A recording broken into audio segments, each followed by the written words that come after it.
Hello friends, सबको राधे राधे। सभी YouTube को, सभी फैमिलियों को मेरे चैनल पर स्वागत है। सभी भाई बहनों का पूनम रानी सॉन्ग चैनल पर। ये बहुत ही प्यारा मैं भात लाई हूँ।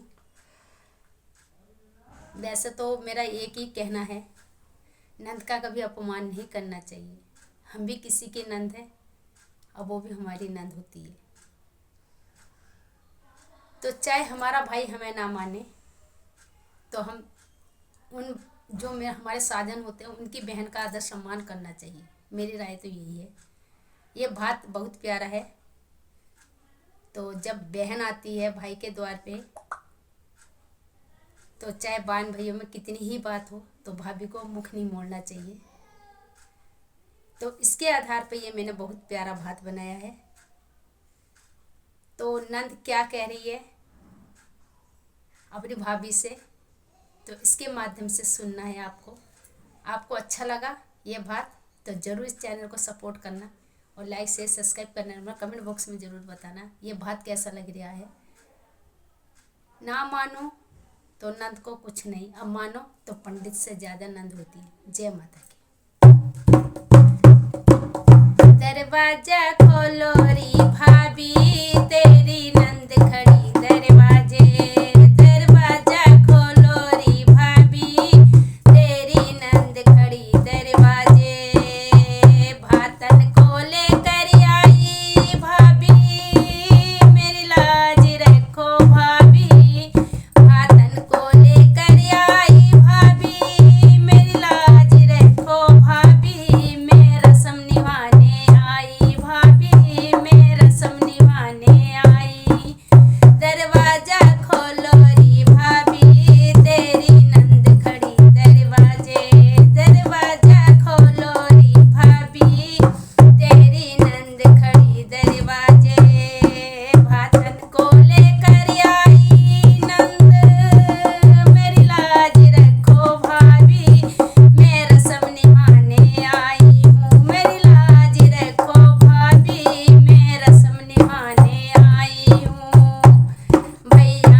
श्री कृष्ण भगवान की जय।